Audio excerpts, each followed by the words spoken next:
Okay, hello everyone. If you're listening to this on the YouTube, then you will notice that this episode has been split into 2 episodes, which is probably normal and fine because we're talking about 2 movies. But if you're on SoundCloud and Spotify, welcome back. We took a little break. Matt broke his computer, and his hand. I thought I was getting messages telling me I was in the Matrix, so I threw the computer across the room. And then he punched it, hence the broken hand. Yeah, you know. But now we're back to talk Matrix Revolutions, the final chapter in the original Matrix trilogy. We're back. You know who's involved. It's all the same people. It's all the same people. And Bruce Spence. And Bruce Spence. Okay.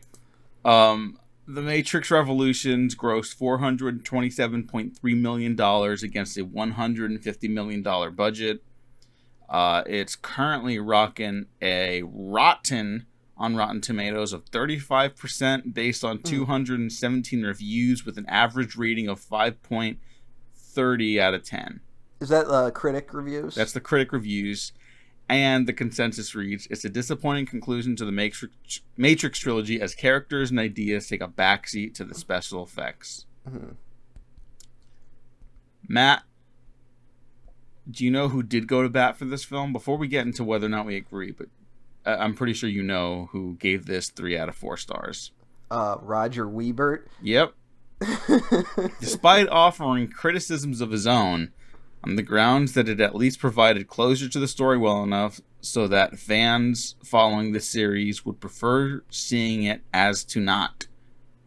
Man, that was a bad call on Ebert's part. You like, think not in terms of the movie, just that like the fans would be happy with it. Yeah. But here's the thing. Did Ebert find time to bring up Dark City again? I don't know. Let me check.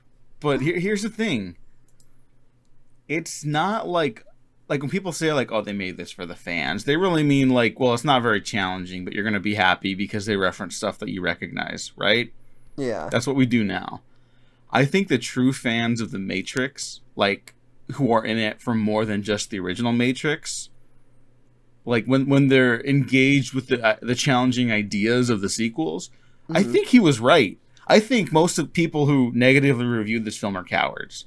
And even though like I did like Reloaded a lot, I definitely emotionally that film keeps me like at a distance still. Mm-hmm. I think Matrix Revolutions is one of the greatest blockbusters ever made.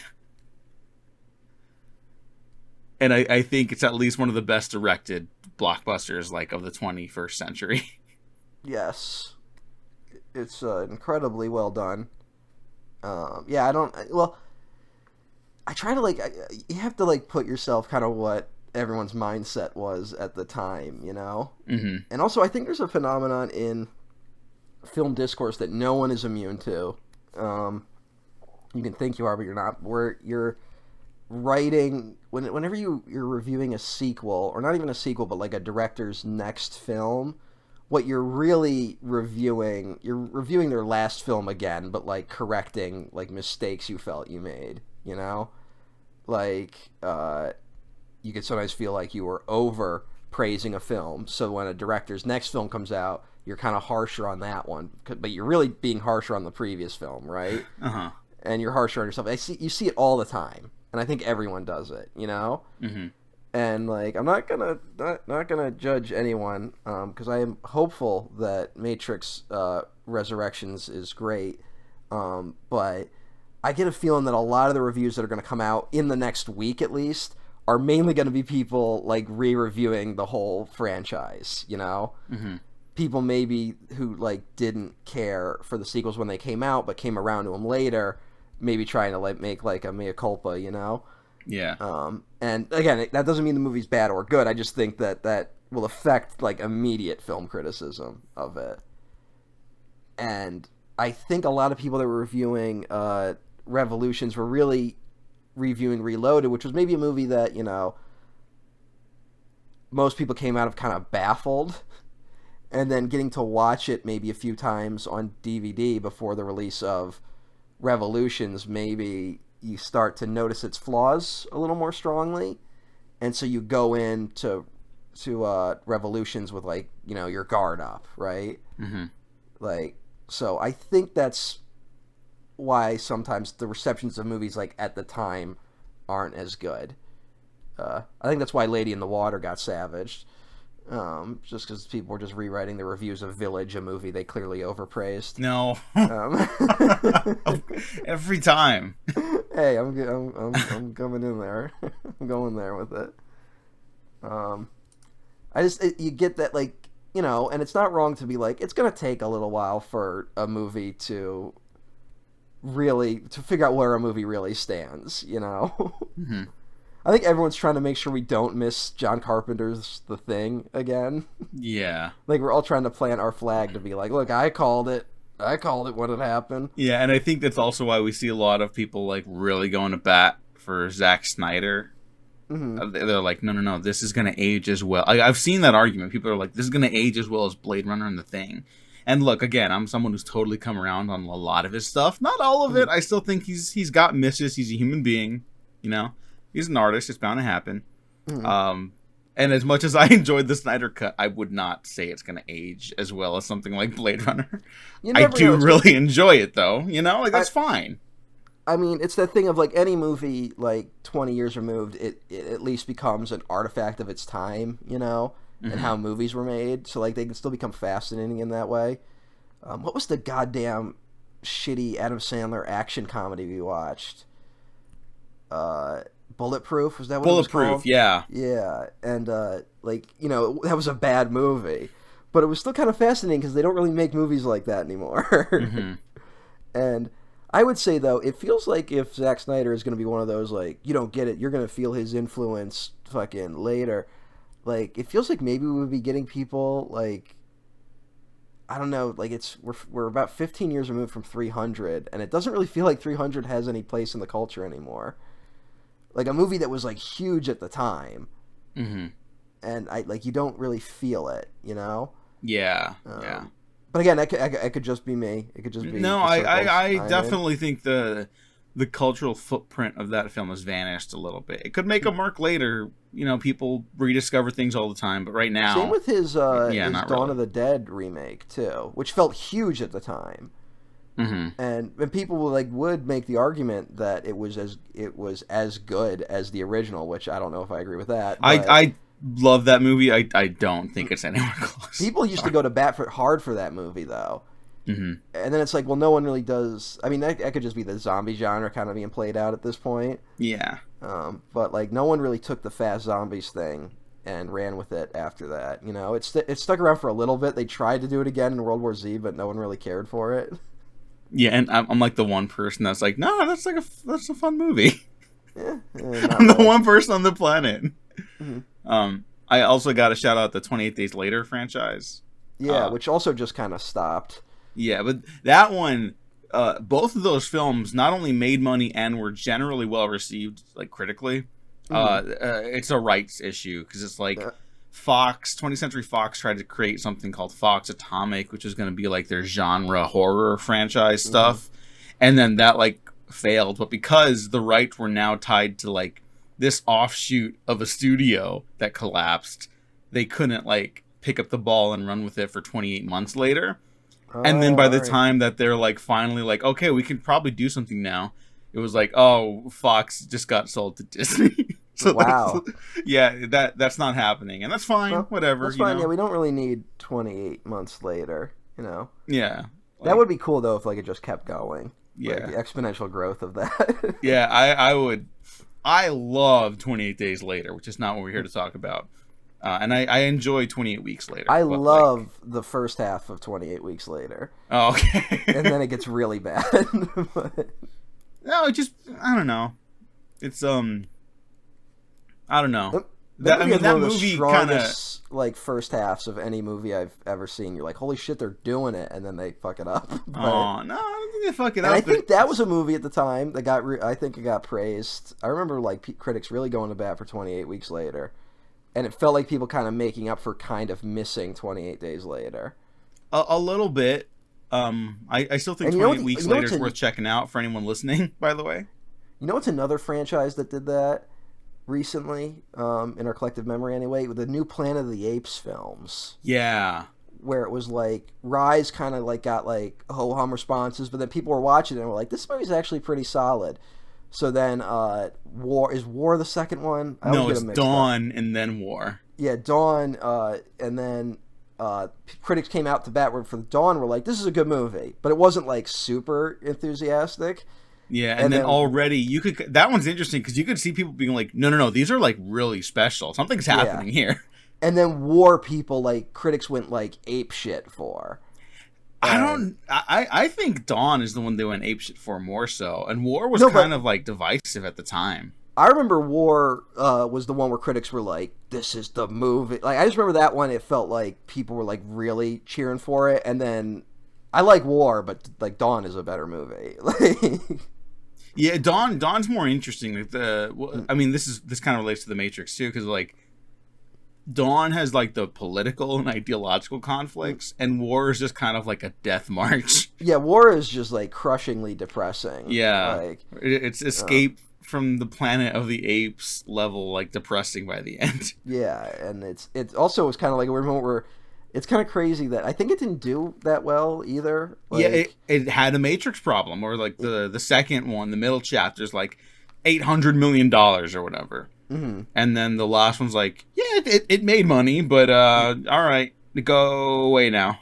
No one cares anymore. They haven't even tried to do another one yet. Like, they're always talking about it, but I don't know if they're like if anyone's like tried yet. The person attached to it right now is the guy who did those Maze Runner movies, and I think he's a really solid action director. Mm-hmm. I guess this is going to really test his like, dramatic die chops. filming those fucking Maze Runner movies? No, the lead actor got run over, and so they had to stop filming for like 18 months. Jesus Christ. Yeah. He's fine. No long-term issues, but yeah, he got fucked up. All right. I'm glad you listened to the studio PR machine. Yeah, it was fine. Now go see Maze Runner, whatever. Did they finish Maze Runner? Because I know they didn't finish the Divergent films. No, they did. And, you know, that was coming off the trend of every finale being split into two parts, like to the point where the Avengers films did that too. Mm-hmm. And, like, that guy, the director, was like, no, we're just wrapping it up in one. Like, let's not... Hey, made the right call. Yeah, and all those films made money and are, like, generally well-received critically as well. Not, like, home runs. None of them, I would argue, are home runs, but, like, you know, there's, like, merit to just doing, like, a good, solid job. Yeah, for, like, a teen audience, you know? Yeah, you know, like, that's probably going to introduce someone to, like, a whole series of, like, science fiction through that. Yeah. Does that happen? I don't even know if that happens anymore. I like to believe it. I don't know. Like, I mean, like, the Hunger Games, I think, was, like, the Hunger Games and Harry Potter, I think people that were really interested in more than just, like, the franchise stuff, I think discovered a lot. They're like, oh, well, I like fantasy. Let me see this. And, you know, like, Harry Potter was, like, a stepping stone to Lord of the Rings for me. And eventually Lord of the Rings was a stepping stone to Game of Thrones for me. And Game of Thrones was a stepping stone to stuff that didn't end up dropping the ball really hard. etc., etc. You know, so it's never, like, a direct, like, parallel. But I do think, like, everyone has their own steps to discovering what they, like, really love in art. It's unfortunate that, like, if you go onto YouTube and, like, type in something you like, there's kind of just videos about how to consume more of the thing you like. Yeah, or why the thing you like sucks, and it's like, well, no one's really talking about, like, the actual, like, emotional or, like, thematic content of the film. And by the way, that is the proper way to use the word content. That's like a literary tool. Mm-hmm. It's not just things for you to, like, consume constantly. Consume more. Yeah, which is unfortunately the way it's more popularly used now. But, like, the content of a story is, like, a real thing that you can, like, discuss and dissect, which is something that I didn't see a lot for Revolutions until very recently. Yeah, I knew there were always people defending it, you know. Mm-hmm. They were always off in their corner of the internet. Yeah, because, like, it is a big bombastic action movie. One thing that's kind of crazy, though, I gotta throw this out real quick, is that in my, like, research, I found, like, a ton of Matrix, like, fan sites that, like, are still active, but they feel like they're from an internet from over a decade ago. Because Oh, no one's given a shit, so it's not like they've had to update or anything. oh, You that's know, kind of cool. it's interesting. I just didn't expect that, and it's a lot of people. Unfortunately, it does the nerd thing of like, there's a lot of weird speculation that's not that important, but occasionally you'll find an article that's like going in deep on the themes. Hmm. Um, but it was like, wow, these guys have just been, and it's that weird thing where like the Matrix fandom kind of like kept going in its own little pocket of the internet for a long time, but it was never big enough that I ever thought we were going to get another one. So it is crazy that they were recording Matrix 4 is being released. Yeah, I mean, we could talk a little bit about like how the fandom it didn't keep like the movies alive. I think the movies were just enough of like a cultural hit that they didn't need that. But we could talk a little bit about the Matrix Online after we finish our Revolutions discussion. Maybe, but you know what? I don't have my notes ready on it. Like, Okay, I'm like halfway. we will have to talk about it for Revolutions. I think. Yeah, I mean for Resurrection. I believe it's still canon. I know, which is the insane thing. Like they did the exact opposite of what Force Awakens did. Mm-hmm. Like, and I'm sure I think there's like an in-universe explanation as to why there's like inconsistencies across like different like iterations of the Matrix story, and I think that's what Resurrections might end up being about. Because there's also the Path of Neo video game. Do you remember the Path of Neo? No, I don't. It's basically a retelling of the Matrix sequels. Really? Yeah, where you play as Neo. And it's like, it's just you redoing the major action scenes from the movie as Neo, basically. And it ends with the big showdown with Smith, but I believe in that game that like all the Smiths like come together and form like a giant Smith kaiju, basically. I have heard of that. Yeah. And then you fight, which might have been maybe their pitch initially for the end of the Matrix Revolutions, and then someone was like, no. It might have been the one thing someone said no to. Yeah, Revolutions has occupied this weird spot where, like, I always kind of ranked Reloaded a little higher for the longest time, because I like the, like, big ideas that are, like, I was like, Reloaded is ambitious, and I kind of like it more even if it doesn't come together as a movie very much. And then Revolutions just kind of wraps things up. And then rewatching it, it's like, no, Revolutions, like, is better. I don't know what to say. It is, yeah. It's still kind of, it's unfortunately like still frustratingly incomplete because of the nature of the way these two movies are split. But I talked about in the last episode where you can't tell if some of the weird pacing or story choices of Reloaded are like intentional. Like if they were deliberately trying to, fuck with the audience in a certain way, where it's like this old story is tired on purpose, so that when you get to the architect and he's like, yeah, we've done this over and over again, it like, oh, that's why everything kind of feels like by the numbers. But there's a lot of stuff in Revolutions that makes me think that like those were deliberate mistakes, because Revolutions puts a lot of effort into correcting a lot of that stuff, and not in a like Rise of Skywalker type way. Yeah, like in a naturalistic story way, where like it's addressing it, but not like, see, look, we changed the thing. Do you like us now?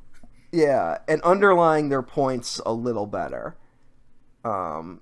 which we will get into. Mm-hmm. I want to shout out a couple people that we didn't on the Reloaded discussion. I love actor Harold Perrineau as Link.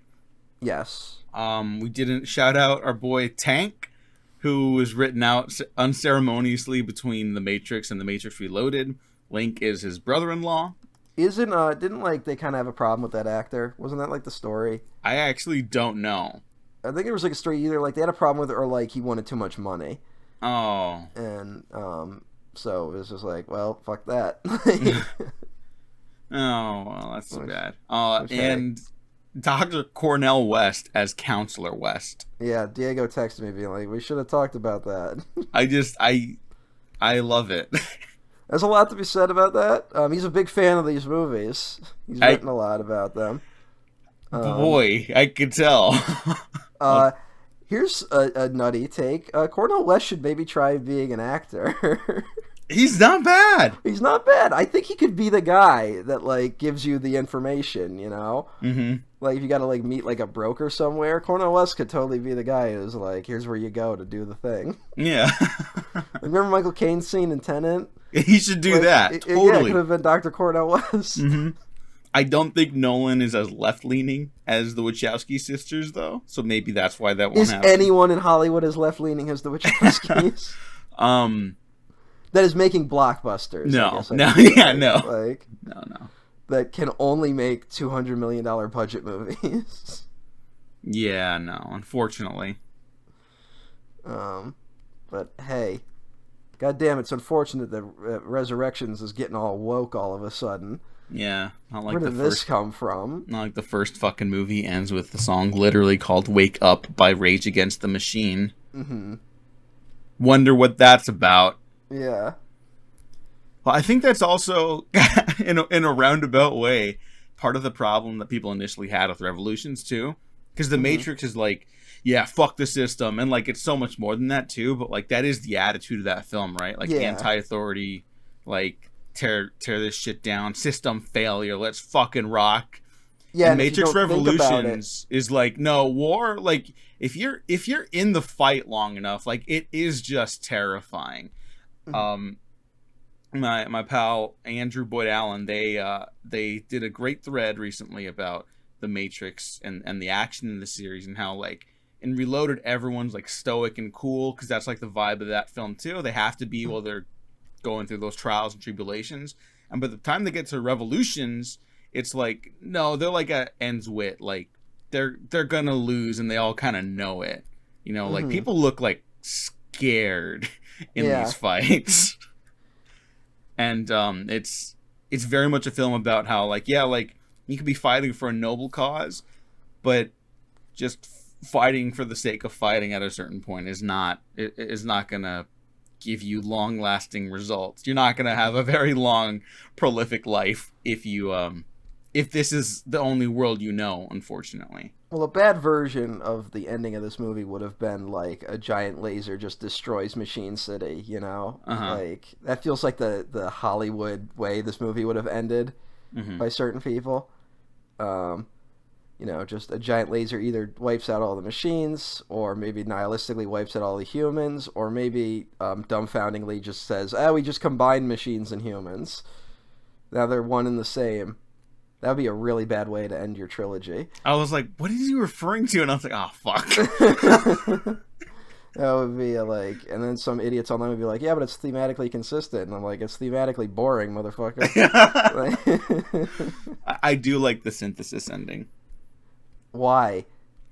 Because it's like, well, if you can't... Here's an easy answer to this complicated issue. Yeah. You fucking morons. Yeah. Eat the slop. Video games aren't for smart people.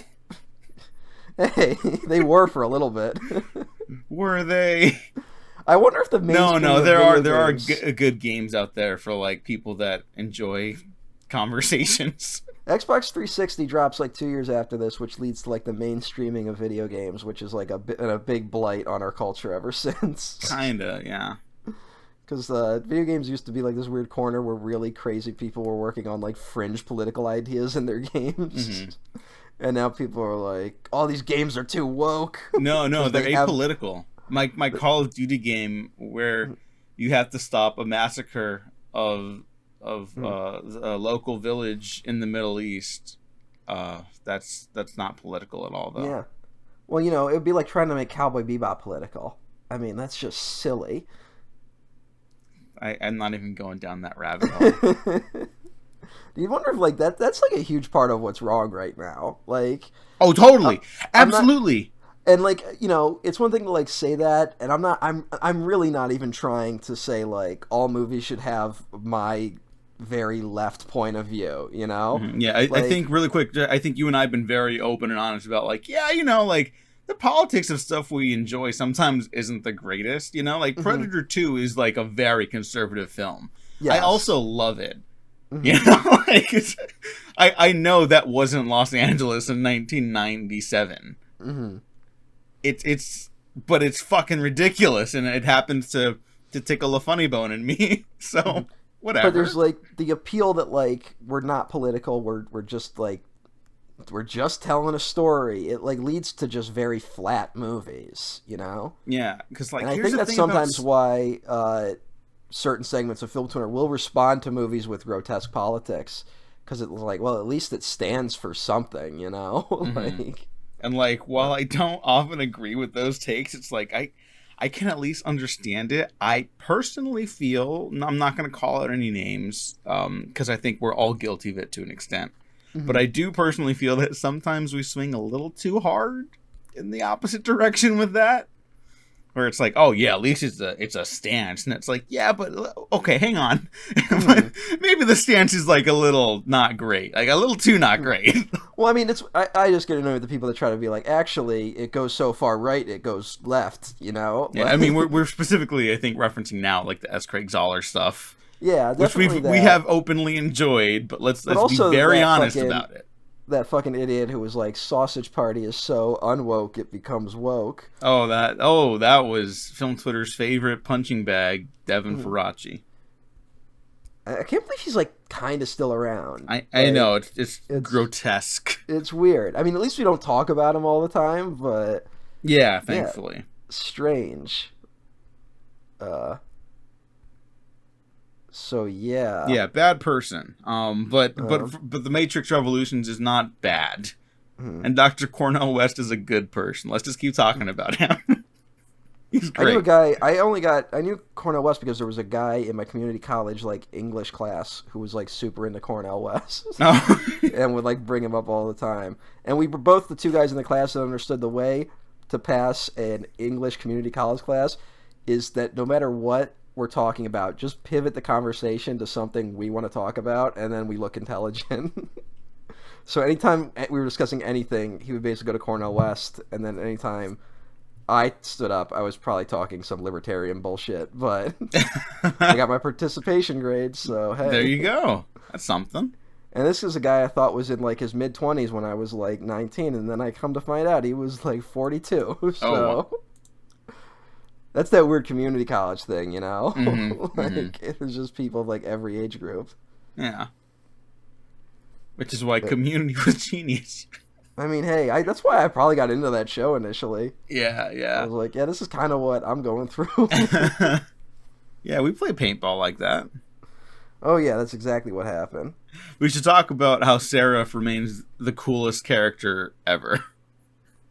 Yes. He's the coolest. I got nothing else really. He's so cool. It is nice that there's a character who's kind of just there to be cool. Yeah. And you know, as a security program, he's like, all right, I'll guide you through the underworld, because that's what happens at the opening of this film. Yeah. It's literally called Club Hell. Yeah. Like, here's the thing. Remember I was talking about like how it took us forever to understand that there were werewolves in Matrix Reloaded. And it's... So, they meet the Merovingian in, like, a fancy French restaurant. It might be difficult to kind of parse together, even though his wife is literally named Persephone. Like, that's, like, the big tell. But it might be a little hard to parse exactly what's going on there, because they don't explain it to you. They should have just met him in Club Hell in the first time, you know? You think so? Because, like, I think it's, like, a really interesting visual where it's, like, oh, it's not just that he controls, like, this upper society. He, like, those same people ultimately run the underworld, which is, you know, like, a metaphor for, like, all the dirty stuff. I get that point. It makes sense, and you're right. I'm just saying, if you're trying to communicate this idea to the audience... I'm saying this would have been a better way. And it's weird that it's suddenly, like, here, you know? Mm-hmm. Like, and then I do remember, I gotta say, I remember being in the theater, and then there's, like, the ceiling, like, fighting that's happening, which is another great way of visually being like, we're in the upside-down world now, where, like, the Matrix rules don't apply. Mm-hmm. Like, it's a great visual, but also a fun action. I do remember, though, being in the theater and feeling like this was immediately kind of tired. Oh. Like 10-year-old me. It's like weird, and I don't know how to explain that. I think maybe the revelations that like, you know, that the Matrix is like, this is the fucking sixth iteration of the Matrix, kind of like deflated some of that shit a little bit. Watching it now, it's like a really cool fight. I like it. It's better than a lot of the stuff in Reloaded, I would argue. Yeah, again, I'm pro Reloaded. I was going into Revolutions rewatch, like, you know, I guess I'll be a fan of these. Like, I really feel comfortable saying, like, I'm very pro Reloaded and pro Revolutions, but I was like, I guess they're just gonna keep me a little distant emotionally, and whatever, that's fine. I almost Not wonder, everything's very moving. And then even this opening, I was like, oh, I'm fucking in this. Like, whoa. I almost wonder if you could just edit like the ending of Reloaded onto the beginning of Revolutions, and if it would work as a movie. Like, it feels like if you just have that information going in of like the sixth iteration, you can get all these ideas in this. All the ideas in Reloaded are kind of here. Yeah, you know? yeah. They're interconnected for sure. So, like, even though I was bringing up that video I really liked from Sofa from Mars, like, many people have brought up the point that these are one film, really. yeah. And I don't think that's an accident. We've done that, you know. Yeah. And I just wonder, like, it's at that point it'll bother me till the end of time of just like, I want to see the version that is just one movie that's 3 hours long, you know. Mm-hmm. And I think it would have been. But who knows? Maybe the reason why Revolutions worked so well is they kind of worked out all the problems on Reloaded. Maybe. Like, yeah. that could have just been it. You know, even like the you know, it's they clearly had these big ideas and maybe just struggled to piece it together. But once you get to Revolutions, it all like kind of fits. And again, I think that's why like people still find Reloaded frustrating. Mm-hmm. I see a lot more love for Revolutions, like you said. But Reloaded, I think, is one where people are like, I'm not so sure about this, Chief. Mm-hmm. And then that will affect how you view Revolutions, probably. But I also remember, like, being in the theater and, like, they meet the new Oracle, because we talked about they had to recast the Oracle, unfortunately. Yeah. With Mary Alice being the new Oracle, mm-hmm. who does a good job. Yeah, she's great. It's just unfortunate circumstances. Yeah. I do remember being like, you have to find the train man. And I'm like again, this is 10-year-old me in the theater in 2003, and I'm like, we're introducing a new guy? Like, where the fuck did this come from? I don't know why. Like 10-year-old me really had that reaction in the theater. Yeah, usually I'd have that problem. Like, you know, some people are relitigating the Amazing Spider-Man films, for example. And like, look, whatever, you enjoy a movie, that's fine. I'll talk Go to shit. hell. I'll Club talk Hell. shit with friends because it's fun. Like, if they like those movies, I'll poke fun. But like, there's nothing wrong with enjoying any particular film. That being said, I don't understand any of you Mm-hmm. because like half an hour into the Amazing Spider-Man 2, that's when they decide to introduce Harry Osborn, who will try to be the emotional linchpin of the film by the end. Yeah, but You how about the can't great do scene where that. they start reminiscing about childhood memories? Yeah, well, you can't do didn't that. that- And didn't Matrix that work? Revolutions gets a little fucking close, frankly, to making some decisions like that. And for whatever reason, they work here. And I think it's because the Wachowskis are maybe the greatest. That's just why. I mean, they're really good. Yeah, they're great. It would suck if Resurrection sucked. I know. I'm not even like... I'm going to accept whatever happens. Mm-hmm. Although everyone seems to be... Like, the early buzz on it seems good. Yeah, I mean, here's the thing. Let's not pick fights with people, but I have noticed the ones who are like, man, the Marvel stuff has never been more exciting, seem to be the people that are like, oh, man, they dropped the ball on Resurrections. All right. Who is doing that? Like, I know I'm going to bat for Eternals because that's just my thing currently. But, like, who is the people that think Marvel's, like, interesting all of a sudden?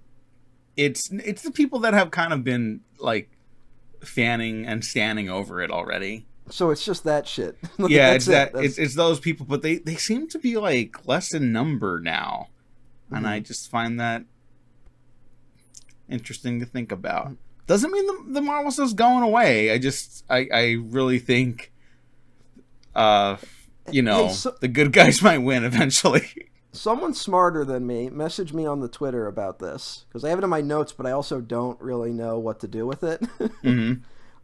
I'm pretty sure for because the credit sequence in this, we go deep into the code, they kind of do, but this one goes on a little longer. Yeah, it's also reversed. Yes, for the first time. But also there for half a second, I thought I saw a dragon curve in there, which is a fractal curve.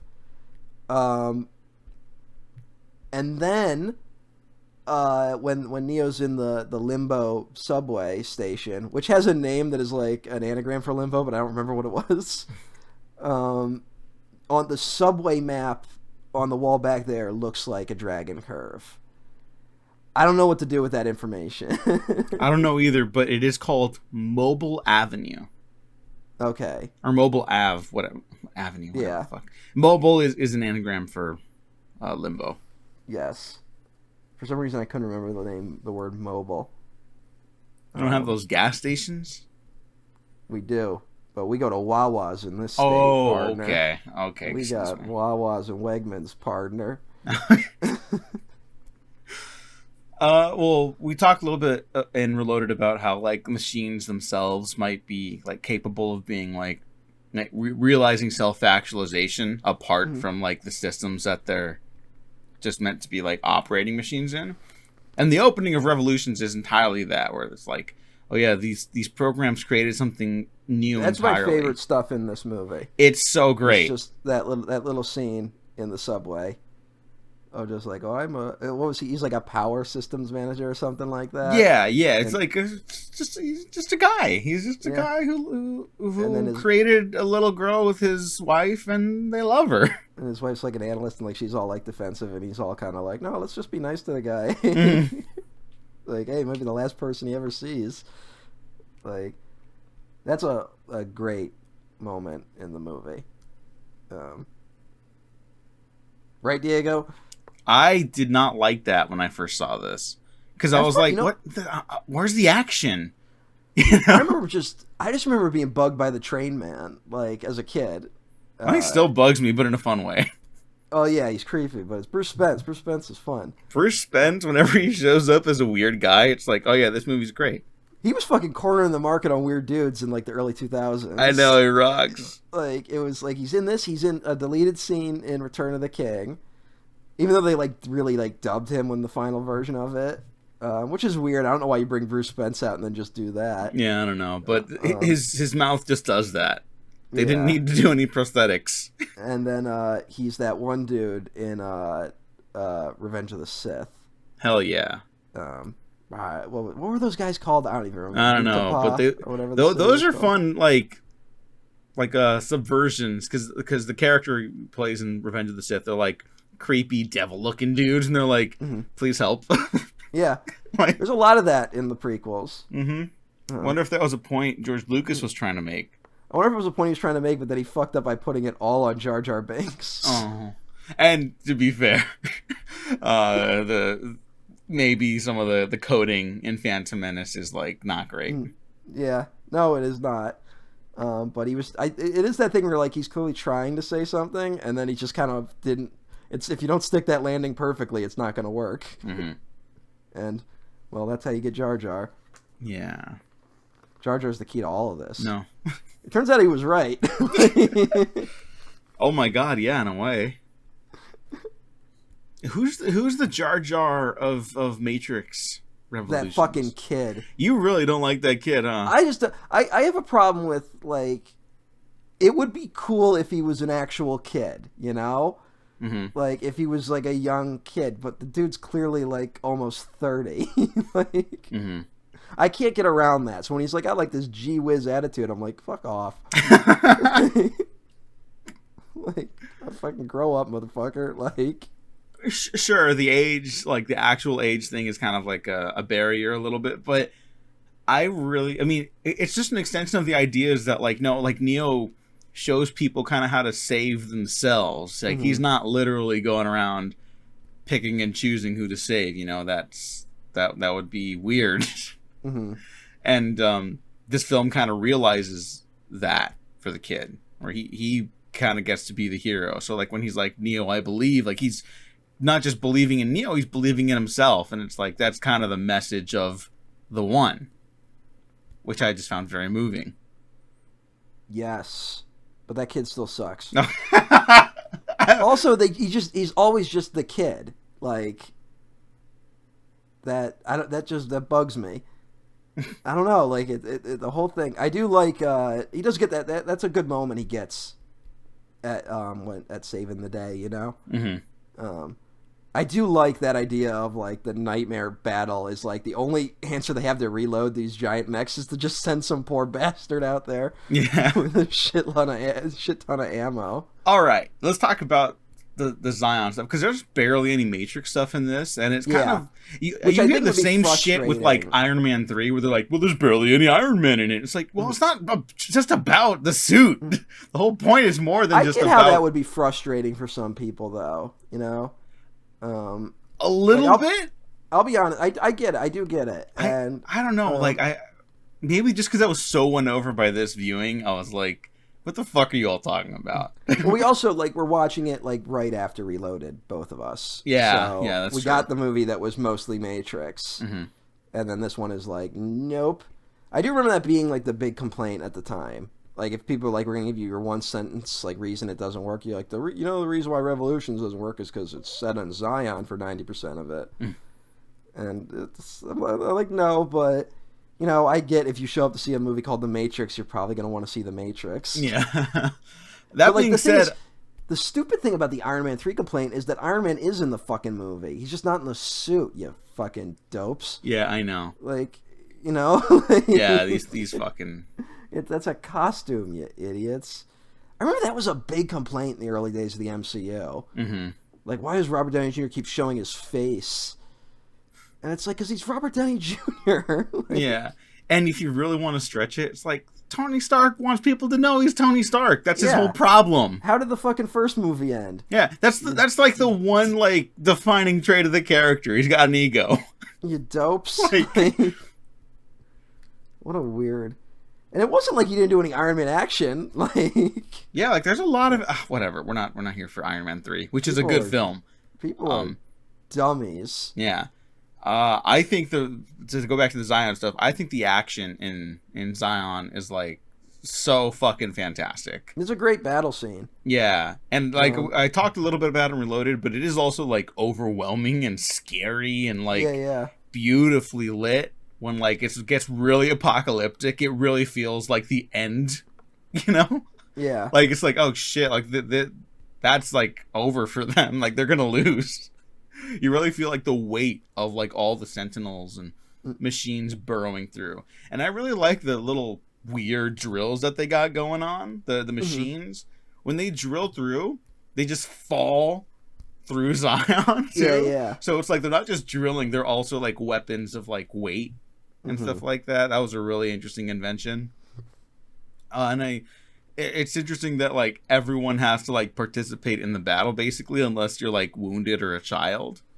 I just found that very that shows the limits of humanity at this point. It's everyone can fight. It just kind of sucks that you have to. I know some people complain about how the main cast isn't really involved in the final battle, and I don't really agree with that. I will say maybe the characters that are in the battle could have used a little more characterization. I would agree with that, and I think that is one of the other issues I have with Reloaded a little bit. It's kind of torn between having to introduce the Zion stuff and also continue the story of the crew of the Nebuchadnezzar. And I think they're expecting people to remember certain characters that aren't super memorable, I wouldn't be shocked if you showed up to Revolutions not remembering who the fuck the kid is, And then on top of that, to introduce a woman who is basically I'm just 2 days away from retirement, yeah. It's well, we know how this is gonna go. Yeah. But for what it is, it's good, and I think it's important that the heroes aren't directly involved. It's kind of doing a it's doing a Return of the King thing, but more like the books where you kind of are just fighting, hoping that everyone is doing their part. You know, Mm-hmm. like if you read, it's in the movie, but the book does it better. Where when they charge at the Black Gates, that like they think Frodo's dead. You know, Mm-hmm. like they're giving his armor, being like, "Oh, we got him," and they have to fight, like believing that if they distract Mordor long enough, Frodo can get to Mount Doom. And it's kind of, it's like that. It's faith, it's belief, and I think it works well here for what it is. But Yeah, I mean, don't if there's any like we're loaded, we're talking about how like the big problems for us are that we kind of don't get payoffs to anything, and like the sole problem for me in Revolutions is that, well, it really is just all the payoff. Yeah. Like you kind of, if you're not into any of the Matrix stuff, like don't even bother watching this movie, frankly. Well, if you really hated Reloaded, like Revolutions is not going to be good. Yeah.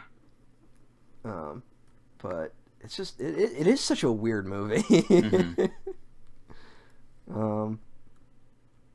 Trying to think of other things. I mean, it's a pretty straightforward film. It's like, okay, they have to find Neo. Commander Locke sucks. Commander Locke does suck. He continues to suck. I don't even understand what he's trying to do at a certain point. Like, well, he's just a dude who's trying to be like, no, we have to stand our ground. yeah. Like when they're saying like, oh, we'll lose, or he's saying like, we'll lose the docks, and they're like, dude, like we already lost the yeah, docks. like look around, like it's over, man. Like, but there's a point in it where it's like, I guess it's like he's supposed to suck, but he's like, well, we're gonna have to fire an EMP, right? mm-hmm. And then the fucking, not the Nebuchadnezzar, but the other one comes crashing through. The hammer comes crashing through, and then fires the EMP. And then like he goes up to me, he's like, why the fuck did you fire that EMP? And it's like, dude, you had the same plan. Like, is he just trying to save face? Actually, he didn't have the same plan. He that was not his What was goal. his plan then? I think he just wanted to like hold the dock. No, but like at a certain point, he's like, he was saying we got to get the gate open, like so they can fire the EMP. Because remember, he's like, Captain Fune, I don't know if you can hear me, and Captain Fune's dead, but he doesn't know the kid's in the thing, Mm-hmm. right? Yeah. And he's like, if you can hear me, we got to open the gate so the hammer can get through.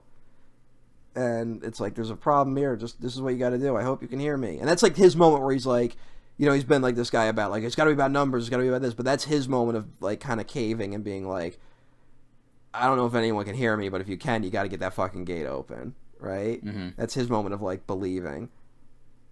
And then he's like, the fuck you do? I don't think he was saying like what the fuck were you thinking? Just like, well, like he's not letting them really have a moment of like reprieve. Yeah, but he's delivering it like a way like he's like, you guys think you won, huh? Like, oh no, yeah. Well, that's just him sucking, of course. I don't know, that always, like, even now I'm like, why is he being like this? Like, well, because Morpheus and Niobe are clearly gonna hook up after this like crazy. I guess that's and all. he's just like, fuck. Yeah, but just get in the fucking Zion orgy pit, like. Yeah, I know, right? Dude, he's the leader of like their entire army. Like someone will like hook up with him. mm-hmm. Someone will find that attractive. Also, Harry Lennox is not like a bad looking guy. He's if his character was an asshole, it'd probably be like he'd have less problems. Is what I'm saying. I will say this: in what version of Matrix Revolutions did you watch? Like, was it DVD, Blu-ray, whatever? No, HBO Max. I just did HBO Max. Did you notice like there were some kind of compositing issues with some of the effects in it? No, I didn't. Like, it might have just been my streaming then. Okay. Like there was a couple shots that looked really bad, but I couldn't tell if it was just like the streaming kind of dropping a little bit, or if like I wonder. This reminded me I kind of have to go buy these on 4K, Mm-hmm. but just watching it, it was like there was a couple moments where I was like, huh. Now, not enough for me to be here and like make a stand on it because most of it looks fantastic. But I couldn't tell if that was the movie or just my streaming being bad. Yeah, there are some moments that definitely are prove that it's from 2003. But that's just Yeah. gonna happen with a lot of the CG stuff. Like, unless it's Pirates of the Caribbean, for some reason that stuff looks fucking just amazing still.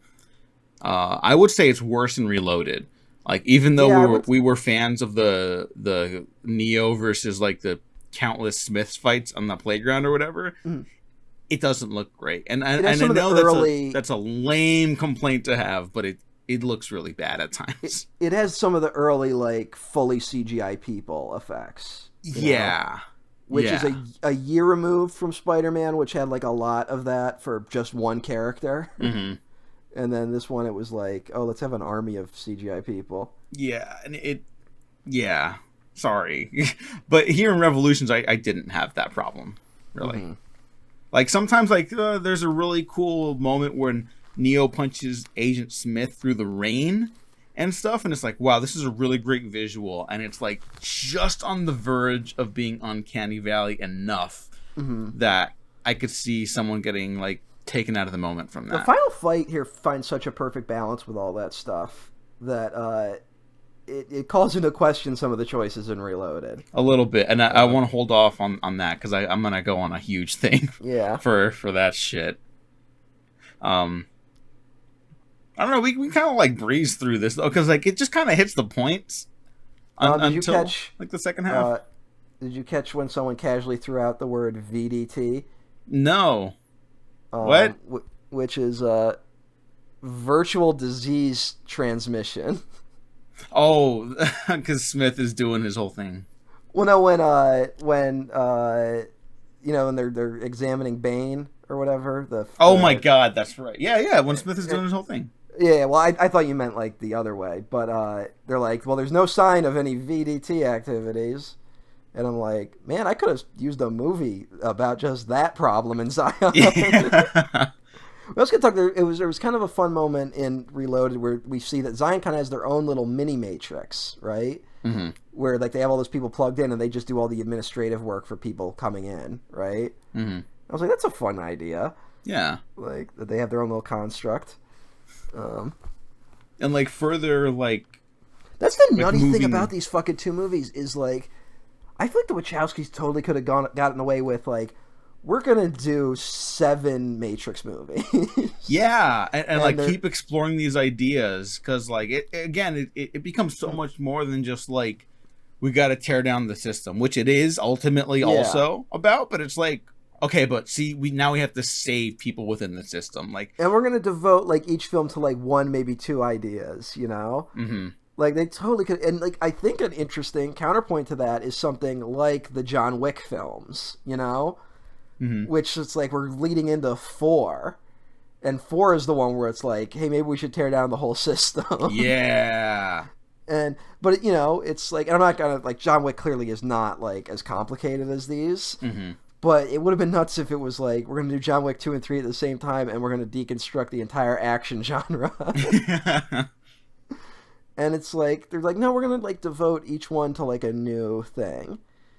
And that's, it's a choice. And I guess I respect, like, doing the 2 movies, but it would be interesting to look at that other world where, like, we have 7 Matrix movies and each one introduces, like, a new big idea, but they're all just kind of, like, 90-minute movies.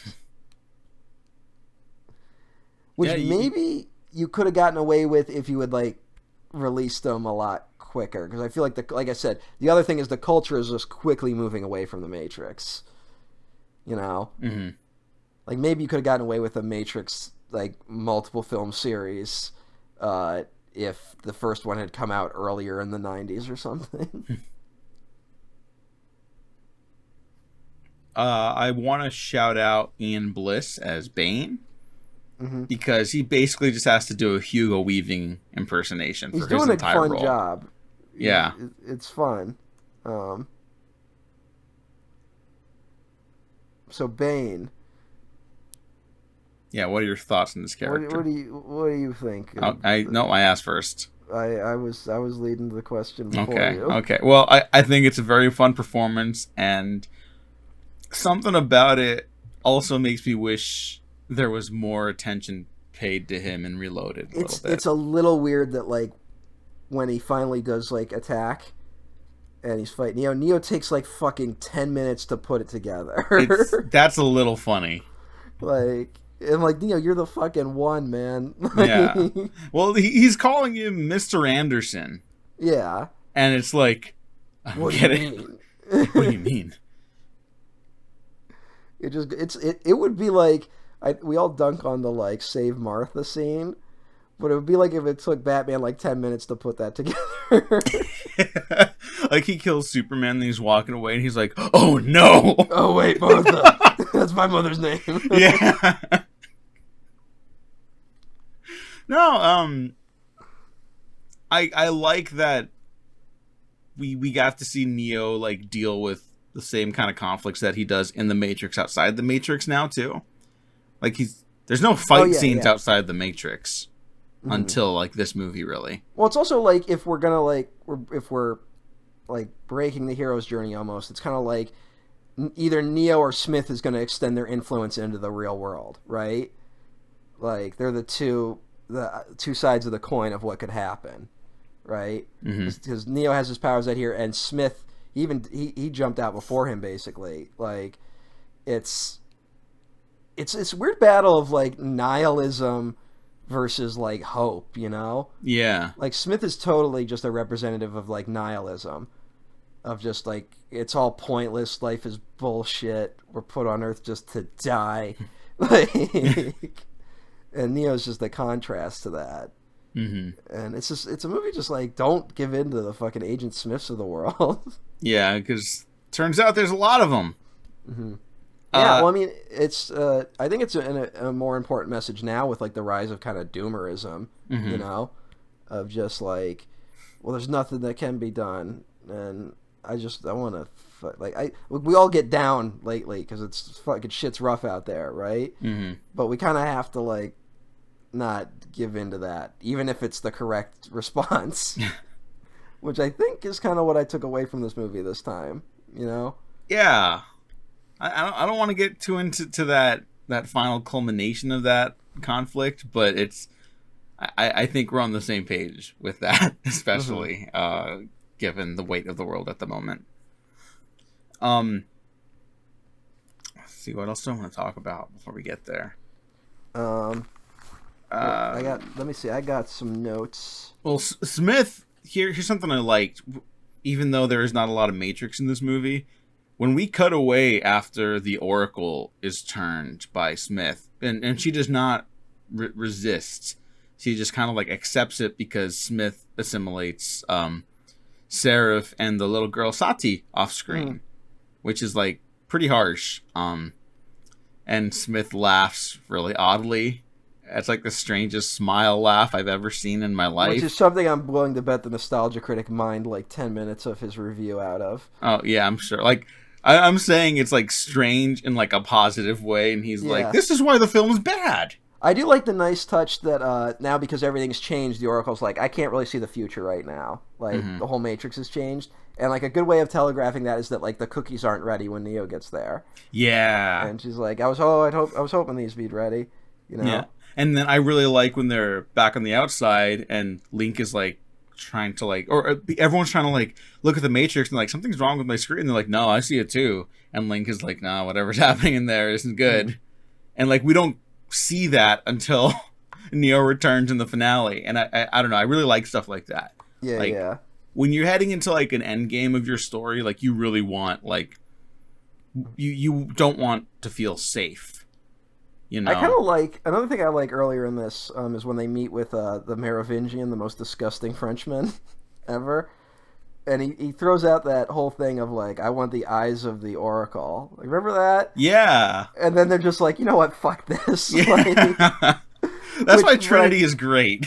When I talked about like the idea of like there could be like the 7 versions of the Matrix, it almost feels like the Wachowskis being like, that's just what this franchise would devolve into, like stupid fetch quests like that, just like bring me the eyes of the Oracle for the Merovingian.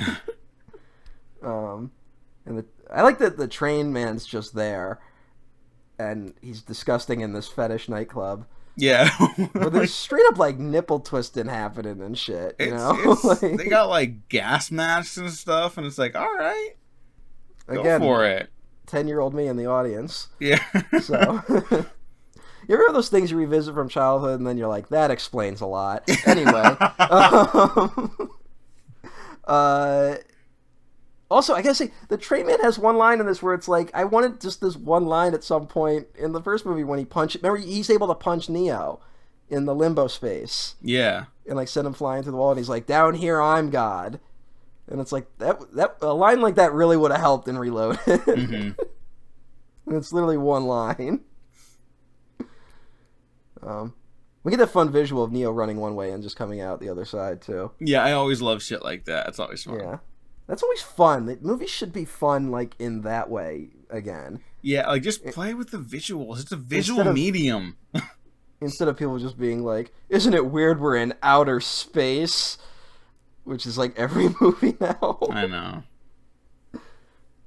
It's like, I don't love Interstellar, but I at least admire that film for a lot of reasons, and one of them is because it's not like, oh man, isn't it weird that Matthew McConaughey is in space? It's like, takes everything very seriously, but not like austerely, and I think that's a criticism that Nolan gets a lot.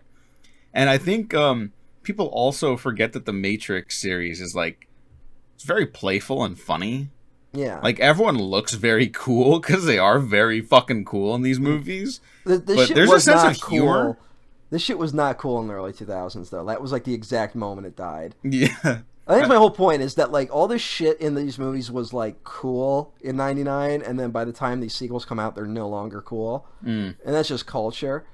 And I think a lot of people were just embarrassed that they once thought it was cool, you know? Yeah.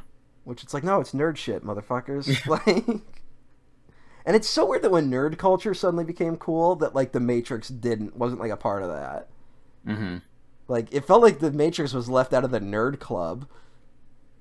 Which is so strange. That is, yeah. And unfortunately, that left it to be, like, discovered by, like, the worst people online, and then who misinterpreted the message. Mm-hmm. Although, shout out to Lily Wachowski for telling Ivanka Trump and that fucking Tesla guy to fuck off. Yeah, that Tesla guy. Elon Musk. I can't remember his name. Telling Nikola Tesla to fuck off. No! Nikola Tesla was cool. Nikola Tesla believed in eugenics. Never mind. I'm sorry, not to be. That was really. Did you know John Lennon beat his wife? Yeah. Sorry, that was. That was a little harsh from me. Yeah, that was. Whoa. Yeah, never mind. Nikola Tesla was not cool. Nikola Tesla was a product of his time.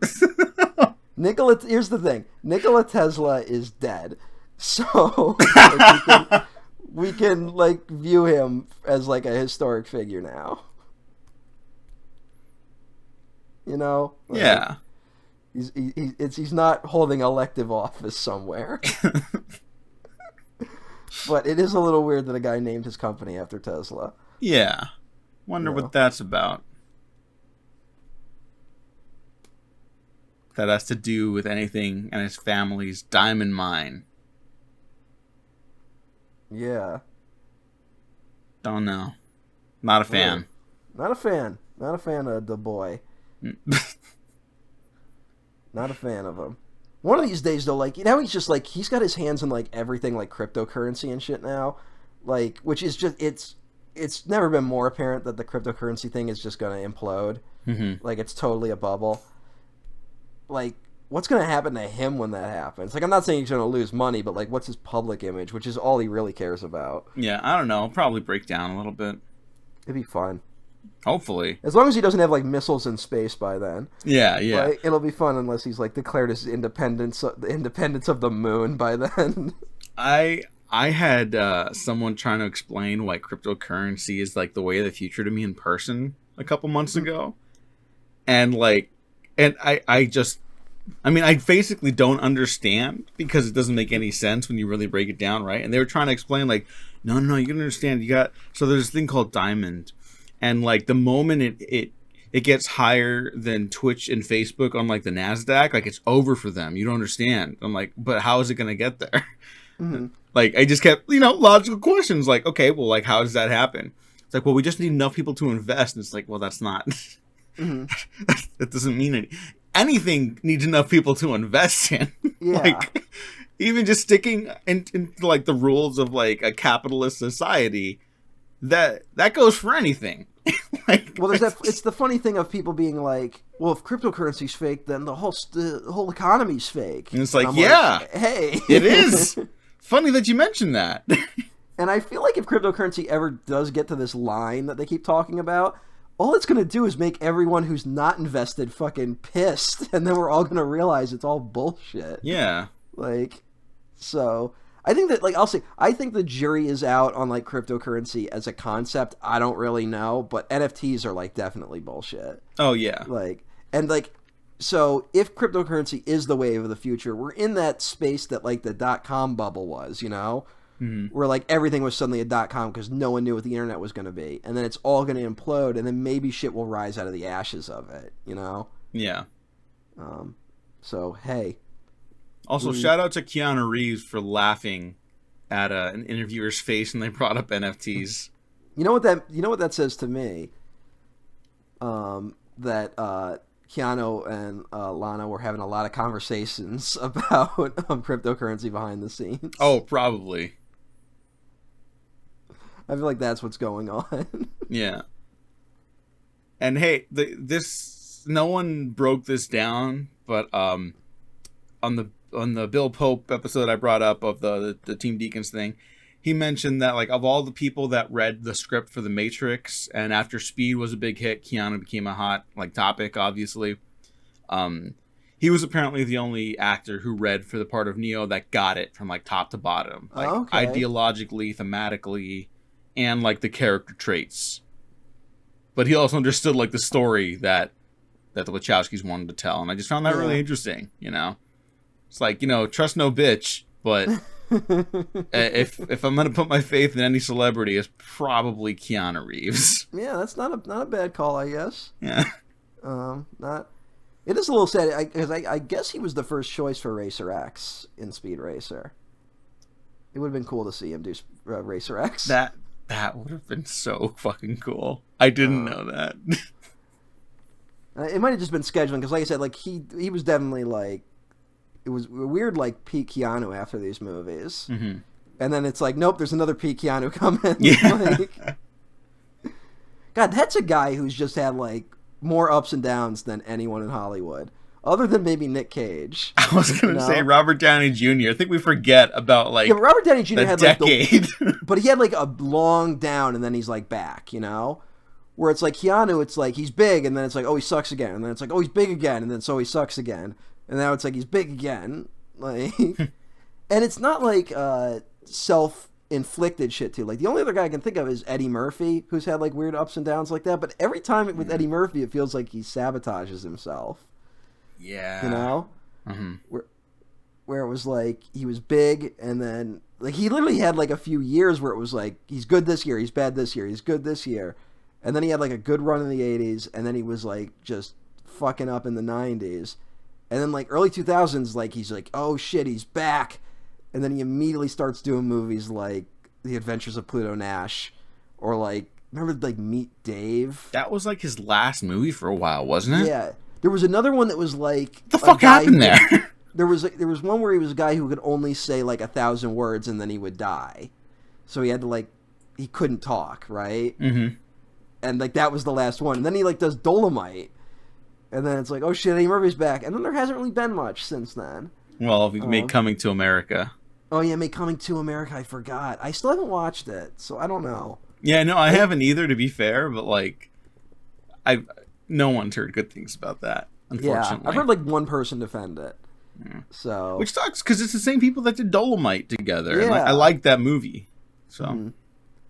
I just feel like, you know, it would have been hard to do another Coming to America. Yeah, know? Like I think that's a bad idea, like as a film. But it's like that team had such a good time on Dolomite that they're like, let's fucking do another movie together. Yeah, let's do this, the Coming to America sequel. You know, like any genre can kind of do though. Like here's the old guard handing the new guard like the baton, right? Mm-hmm. Except comedy. Comedy can never pull it off. Yeah. Like, I can't think of too many times it's happened where it's like an older comedian with a younger comedian being like, you're the new one. Like, it's almost never worked. Yeah.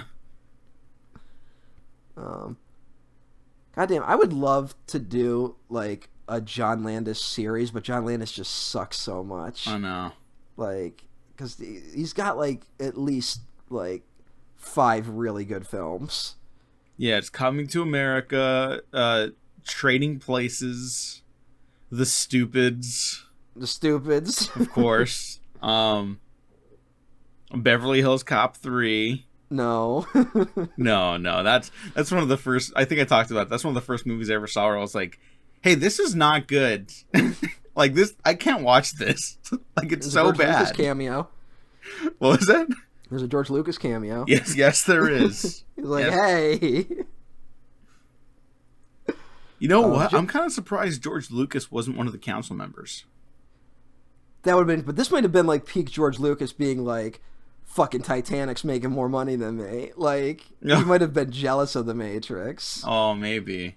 You know? Goddamn, I would totally, if I was doing a Star Wars movie right now, I would totally be like, we need a council member. Fucking bring George in. Yeah, immediate nerd respect. You know? Yeah. Like, I would, or what was his guy he's in Revenge of the Sith. Oh, it's like a walk-on cameo. It's but he's like a blue guy. What's his name? I don't know. I gotta look it up now. Sorry. No, I don't know names like Sleaze Bagno and Cy Snoodles. I used to know this stuff. Baron Papanoidian. Wow. There you go. What a title. Bring him back. Yeah, fuck it. It's the Baron. No. I do like that. What? He should have been the Baron from Dune. Oh, shit. That might have actually worked in a weird way.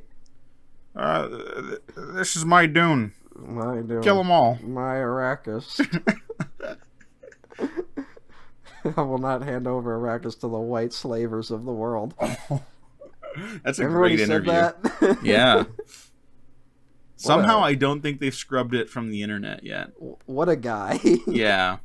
And you know what? It's fucking crazier too. I think that was like an interview on ABC, which is owned by Disney. 60 Minutes or some shit. Oh, it was 60. Okay, 60 Minutes is CBS though. That's the difference. Okay. It was some like big news thing though. Like, you're right. Like, yeah, like it was aired on national television. And that was like before anything was even out. That was before Force Awakens came out, yeah. Yeah, it'd be one thing if he was saying it like right now. Like right now, he could go on TV, say it, and people would be like, "Yeah!" Like, But what a guy. Yeah. I would be interested in his take on The Matrix. Honestly, I would be too. Yeah, but who knows? He might not be into nerd shit. You know? Yeah.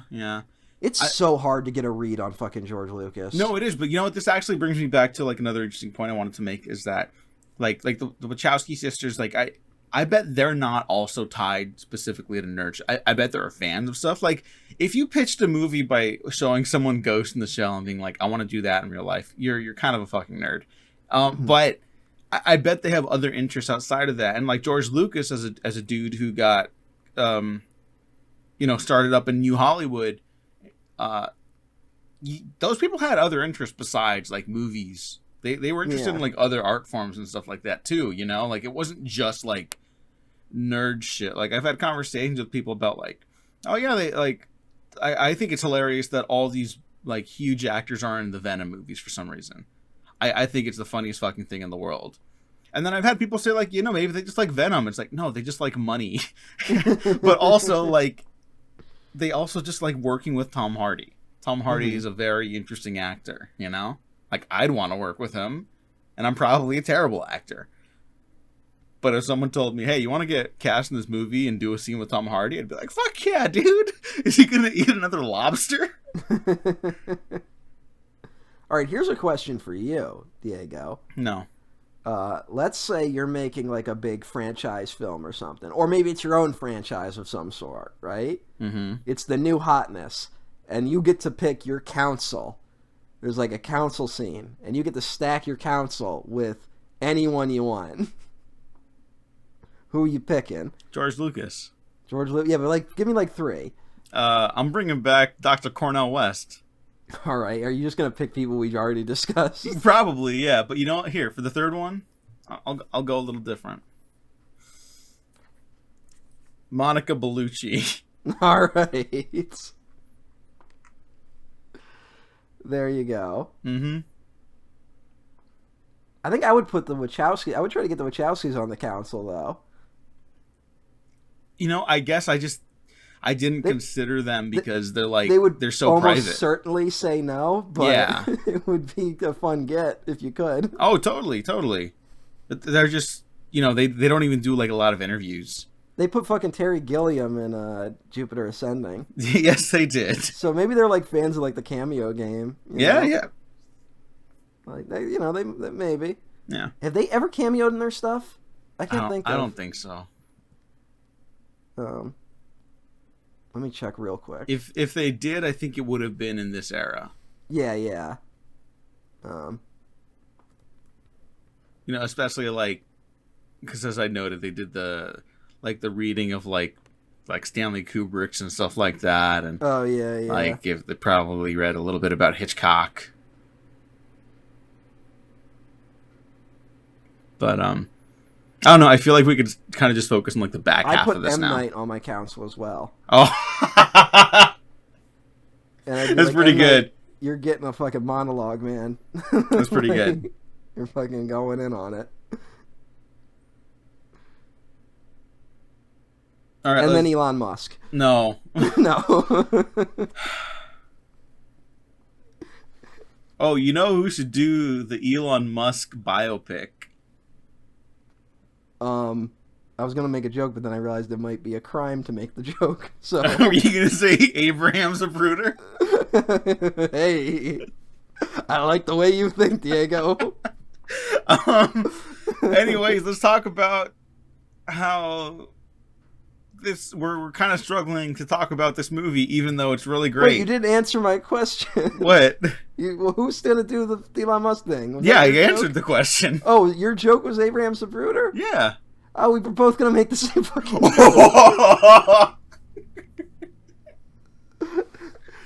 joke. Well then. Anyways, so we don't go to prison. God damn, if that ever did happen, not that it should, like, there would be conspiracies for fucking ever. I know, and they'd just be stupid. You don't understand, Elon Musk was about to save the world. Like, just how JFK was definitely going to end the fucking Vietnam War. You bunch of dopes. Anyways, let's just talk about the ending of the movie. What? Yeah, let me look at my notes again, because I wrote a lot. And some of it, like, we've already kind of touched on enough. Some of it... Yeah, I feel like we touched a lot of it on Reloaded, which is why, like, I'm definitely uploading these together on the SoundCloud and then audio versions of this. I just wrote guns at one point. Well, like, I also do like the mech stuff, like, not just, like, the big battle stuff, but, like... The mechs are real... Like, the battle action is so good. Like I said, I think in the Reloaded episode, that I wish the Wachowskis had kind of gotten another swing at, like, a battle scene, you know? Yeah. Like, they're really good at it. Especially in an age where it's, like, they're sandwiched between Two Towers and Return of the King, which is some of, like, the best, like, battle animation ever. Yeah. So, animation, what the fuck? No, I mean, to be fair, there's a lot of animation, like, in the battles sequence stuff. There's a lot of, there's a lot more models in it than you would think. Like, yeah, I mean, watching the behind the scenes stuff, I was kind of impressed. And there's a nice balance of it, too. I will say, like, let's talk about the love story between Neo and Trinity, which, like, is a thing I think people are still vocal about having problems with to this day. Because they're cowards? Yeah, I mean, they're kind of a, like, idealized romance, you know? Mm-hmm. Like, they're just in love for, like, 2 full movies, right? Mm-hmm. And I get why maybe certain audiences have difficulty penetrating it. Like, there's a lack of... I don't know if relatability is the word, but, like, some people just, they kind of can't roll with it. It's like a fairy tale romance, you know? Yeah. And that'll trip people up to this day. I mean, it appears in a lot of directors try to do the fairy tale romance thing, and I would say, like, I've seen it done successfully, and people still respond negatively to it. You know, of just like, well, this isn't like you don't really believe they're in love, and it's like, well, the movie says they're in love, so let's just roll with it for a second.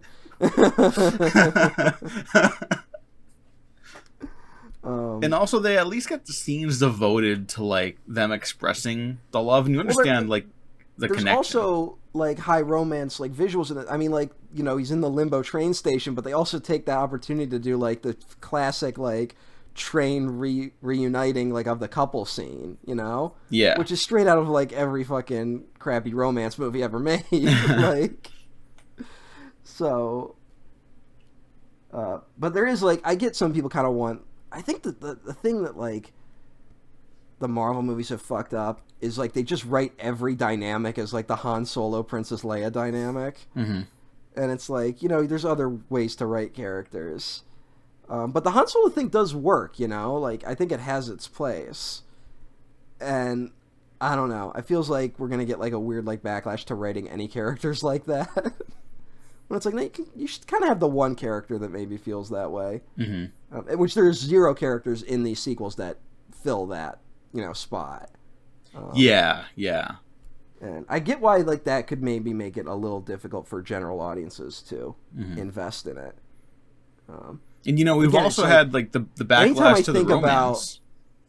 Anytime I think about that, though, it's just like I just think of the fucking horrible scene in Age of Ultron where Hawkeye's like, I got a bow and arrow. We're on a floating city fighting robots. This doesn't make sense. It's like, goddamn fucking Joss Whedon, report to the Hague. Like, I like that scene. I know you do. I know you do, Diego. I know you do. I know you do. You better not have edited out that trap I laid for you in that one episode. Where I got you to say that Joss Whedon's actually fine and cool. Nope, that did not happen. Yes, it did. No. Gringo wins again. No. I was saying, anyways, that there's already been such a backlash to, like, romance in films. We've talked about that before, too, but, like, I don't know, I miss people, like, caring about each other openly. Yeah. It's, like, a nice feeling to have, that people like spending time together. Mm-hmm. I don't know why, like, big movies are so allergic to that now. Because people only know how to get people together in movies, and they don't know what to do with them. Yeah, I mean, that's a problem in, like, romance just in general, on like, film and television. Mm-hmm. You know, like, I love New Girl. Boy, does that show hit some rough spots when the couples get together. And then they're like, oh, shit, we're, like, on season 3? Well, we want to keep going for more seasons. We don't know what else to do with them. So let's break them up. We'll bring them back again at the end. And, like, thankfully, I think that ends up working. But it's like, that's not how you write a show. You know? It's not... You can't live like that. Like, here you go. Take that to its logical extreme. Imagine someone in real life getting together with someone they deeply care about. They're both very happy together. And they're like, hey, we're only like 25. You want to spend your whole life together? That would be weird, right? They would break up after that conversation, and that would be strange. So... I don't know, movies in real life don't always have to correlate, but just think about it like that, and stuff starts getting really weird, is all I'm saying. Yes. Also, Neo goes blind, and that's still a pretty rough visual, frankly. Yeah, Smith blinds him, and literally calls him a blind messiah, I believe. Yeah. I wonder if an upcoming franchise is going to do a similar thing at some point. Anyway. But then only when he is blind can he truly see. Correct? Yes. I know exactly what you're referring to. And then he kills the guy. No. I mean, yeah, he does kill Smith. But also, that's kind of a cool revelation that, you know, because Neo has been able to connect to the Matrix even without being plugged in, it's like, oh, he sees the world differently now. Mm-hmm. And, like, at first Reloaded makes you think, like, oh, it's going to be, like, something he's going to have to overcome. And this film kind of reveals, like, no, he's just seeing the world as it could be, in a way. It's almost tripping him up at first until he's blind, you know? Mm-hmm. Yeah. He can't really handle it. It takes him kind of giving up one of his senses to fully see it. Yeah, and like I'm so fascinated by this franchise's like relationship with like faith and religion, Mm-hmm. where it's like it takes these ideas and really breaks them down to like their purest essence in a way where it's like, yeah, these ideas can be like manipulated by like people in power, but like the idea of having faith in oneself or like the people around them, that's like that's how like humanity's kind of persevered after all this time. Not just religion. You could almost see this as a treatise on like filmmaking itself. You know. Well, filmmaking is in a way a religion. I would well, no, argue. but what I'm saying is no, I know. That like film has this power, like as the ability to be this really powerful art form, and but it's often in the hands of like just powerful corporations, and it's used to just kind of sell more slop to people, right? And just keep the content machine generating, so the numbers go up on the thing we fake and that we fake agree on. Like, it's all bullshit, right? But it's like when a movie works, it can like help you see through like another person's eyes, almost, you know? Yeah, and even Neo says like, "I wish you could see what I see." Yeah, and it you can maybe feel the Wachowskis kind of like not just like trying to deconstruct culture, but just like expressing their frustrations with the film industry itself, which I've heard Resurrections is doing a little bit of that. So which I'm kind of excited to see, especially considering the landscape of film right now. And then you got something like Speed Racer, which is entirely about filmmaking. Yeah. So, too bad Speed Racer bombed. I know, but it does not bomb Americans. In our hearts. Oh yeah, that's all that matters. Anyways, we should talk about the finale now. Unless you have anything else. I'm really trying not to skip over anything, but I feel like, again, with Reloaded, we kind of hit all the points we needed to, maybe? Yeah, I think we've done a good job doing a bad job at this. Yeah. Professionally unprofessional. Yeah. So, everyone in Zion, they do the EMP. They're able to make a last stand, but it looks like, it's end of the rope for humanity, basically. And Neo and Trinity head to the Machine City to make basically a last plea for a truce with the machines, because Neo can stop Agent Smith, because he believes it. But when they get there, Trinity dies. This really bummed me out when I saw it for the first time, and not in a positive way. Yeah, it was a real bummer of a moment. I remember being a kid in the theater being like, why was like saving her in the last movie such a big deal if she's just going to die in this one? And of course she gives a whole speech about that. Yeah. But 10-year-old me was not maybe listening because they were very sad. Kind of a ballsy move. Here's something. I didn't like this until my last viewing this weekend. I now think it's one of the most tragic and beautiful moments in the entire series. Where, like, you know, you just explained it. It's like, yeah, why even bother saving her? It's like, well, because people's lives and relationships are worth more than just, like, a checklist, you know? And, yeah, rightfully they let her give a speech about like how their time together is so beautiful, and like I don't know, it's a really it's great. Yeah, stuff. it's a great moment. She was like, when I was dying, the only thing I wish was that I would get one more chance to just tell you how I really feel, you know. And like she gives a whole speech was like just the one thing that was really important.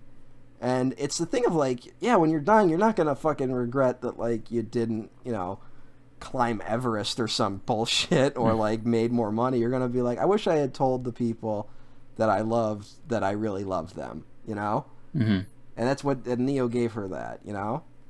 And it's kind of like, it's a really like humanist moment. Like it's like, yeah, like, and you kind of through death you kind of have to figure out like what is important in life, you know. It's a very broad statement, but you know, it goes on a long time too. It's a long death scene, and I think it just makes people uncomfortable. You know, Because it's so nakedly emotional for like a blockbuster action movie too. Yeah. And it's also like, I mean, think of like the other movies where, you know, Trinity doesn't really sit there and go like, all right, now go fucking kill the machines or some shit. Like, which a lot of other movies would end with that scene, you know? Like, if a character's gonna die, it's like, my dying wish is that you just fucking punch that one guy. Like, or think of fucking Tony Stark's death. Like, does he even say he loves Pepper Potts? No, he just kind of sits there, and there's some Tommy Wiseau level blocking as his friends and allies kind of say one last word to him. It looks like I'm in so much pain. I know, he's like, please let me die. Stop talking to me. Yeah. And so, you know, I talk need about like the society. polar opposite of these fucking movies. Like it is, man. Like if Bio got there and was like, "Hey, machines, plug me in," and they plugged him in, and then he just killed every machine. And it's like, I died, but I took y'all with me, you sons of bitches. Because that's what being a hero is really about. Yeah. Just violence. I told you how I thought that movie should have ended, right? Like, if you're gonna change one thing about it, like, I know, like, you're like the whole movie's bad, but if you're gonna change one fucking thing, Tony does the destroy all weapons, right? Yeah, like that would have worked a lot better. You know? Yeah. And Thanos just has to sit there like a dope. A Thanos that they don't have a relationship with, by the way. So it's like, I don't even know who you are. Yeah. Yeah, but the audience does. That's all that matters. I know. That's fucking anti-cinema ass movies. So here's the thing, and I went deep on this on the Venom Christmas episode I did with my buddy Brandon and Gene. And here's the thing about these fucking movies. Now I got to go on this before I pour my heart out about why The Matrix Revolutions is a masterpiece. Mm-hmm. It's not that superhero movies are anti-cinema. It's that the way they make those movies is anti-cinema. Mm-hmm. And I've come to the realization that I even enjoy most of them as much as I shit on them now. But, like, you can't just expect to make a movie out of a product. Yeah. And because those movies are designed to be products that excite you for the next one. That's all they are. And occasionally you'll get a talented enough filmmaker to really bring some life into it, and that's fine. But they're not designed to be movies. They're designed to be consumed. It would be one thing if, like, the Marvel was just off in its corner of pop culture, like, doing its own thing, right? Yeah. Like, but it's the dominant thing right now. And, like, that's where the problem is. Mm-hmm. And who knows how much longer it's sustainable, you know? Yeah. But who knows? Like, I don't even know what movies are going to be 5 years from now. Everything's so up in the air.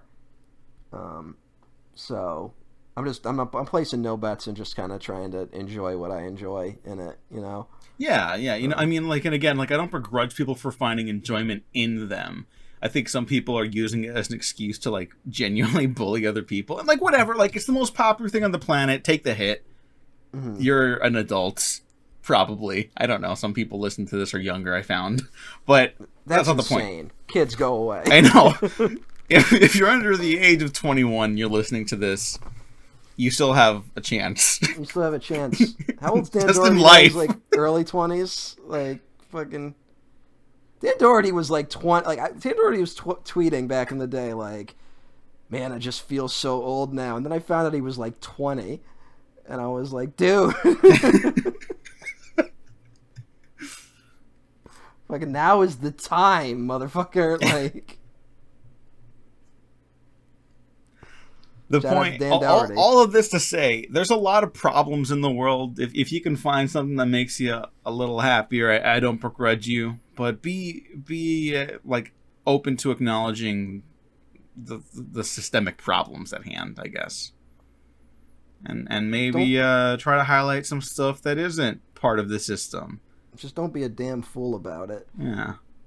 You know, because, you know, the world is kind of like... There's a lot of weight going around right now. Like, emotional traumas and we all recognize that things aren't working, and it can kind of have a bearing down on you, especially after something like this year, you know, and like the year before that, and the year before and that, the year before that, yeah, and but the year before that. To be the most emotionally honest I'll ever be on this podcast, like, look, I lost both my grandpa and my father this year. There's a lot of emotions going around, and even though I thought I had fully processed it, that's not how these things work. It's going to be with me like my whole life, right? Mm-hmm.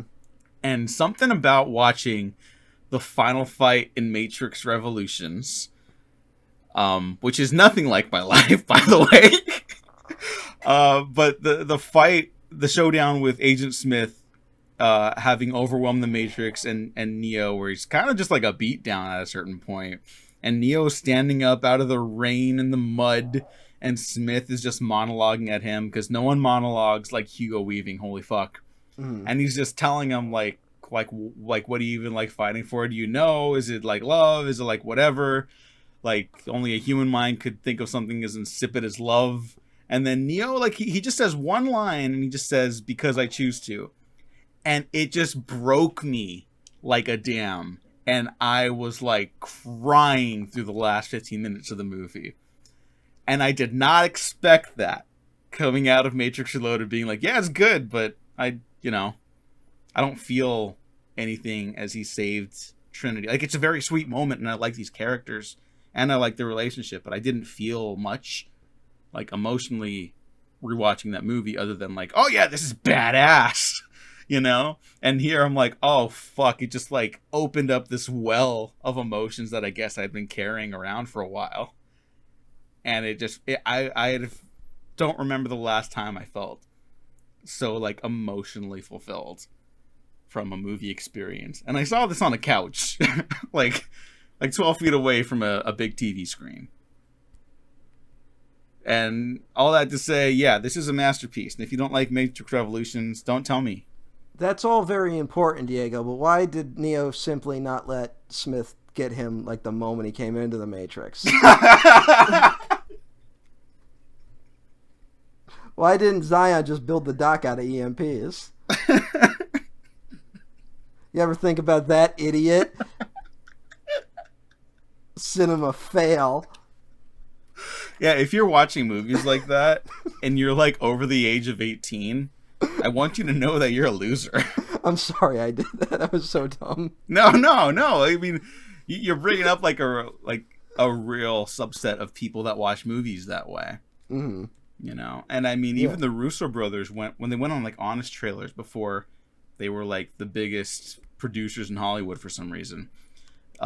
They mentioned that they watched honest trailers to honest trailer proof their movies as they were going forward. That's not art. That's not a way to create something. Yeah. Getting back script notes is not the same thing as we have to make sure we please these people. Yeah. Is honest trailers even relevant anymore? Not really. It feels like in the last, like maybe it's just because there's been no movies really, but yeah, mind you, this was I should say this was after they were promoting the Winter Soldier. Yeah, that was like after Winter Soldier, like around Civil War times. No, this was before Marvel Civil War. Civil War times, not the American Civil War. No, that's a different. Honest trailer proof that. Yeah. Really? So Abe Lincoln is going to free all the slaves in the South, even though he doesn't control the South? Sin. Ding. Sorry. Cinema sensing the presidents of the United States ranked. Yeah. Oh, he's saying he simply wants to stop its expansion. Ding. Like, such bullshit. Oh, we're going to have a second of Battle of Bull Run? How redundant. Ding.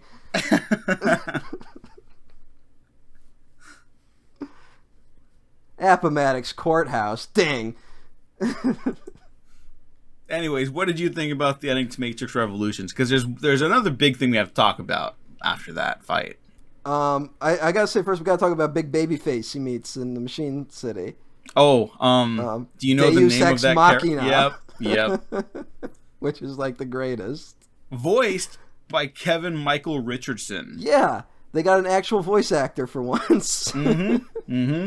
You should do that more often because he does a good job. Yeah, he's great. If you've seen any cartoon in the last 20 years, you've heard of Kevin Michael Richardson. Yeah. Does a ton of shit. Yeah.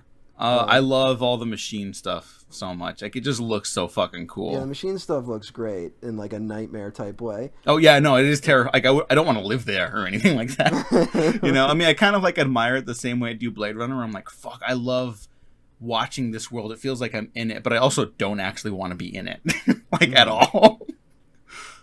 Although some might argue we are kind of living in a Blade Runner type world, but whatever. It's not what we're here to talk about. It's really Blade Runner 1984 out there, am I right, fellas? Never mind. More like Woke Side Story. Spielberg made West Side Story 2 woke. I really love the oh, you know, More I didn't like even the talk about woke it. Wachowski sisters. I didn't talk about it, but the moment that Trinity and Neo get to see Trinity. Oh yeah, the sky. Yeah, she gets to see the sky for the only time. And they're like, did remind me, I gotta say, right there where you fucked up and said Neo also saw it. Yeah, I was like, whoops. You did remind me of the one joke I wrote down from this movie. No. Which, after he gets blinded and Trinity comes to help him, Neo goes, "I think you'll need to drive." Which it's like, wow, that's the one joke you put in? Yeah. It's pretty dark. See, I was going to say Daredevil origin story. Oh, no. That is how Matt Murdock sees stuff, so. Hey. Oh, God, is this the year of Daredevil? I think it came out the year after, but I don't know. Affleck one? It might. Let me check. Let me check real quick. Yep, 2003. Yeah. Yeah, February. Because Daredevil's one of those movies where because of Cheaper by the Dozen, I saw Daredevil in theaters, liked it, and then the moment I watched it at home after having seen Cheaper by the Dozen in theaters, I suddenly realized Daredevil was a bad movie. Aww. Remember Daredevil? I do. Remember Elektra? Oh, boy, do I. Because of the music. Wake me up. Oh yeah, Evanescence. That was huge in middle school Diego's life.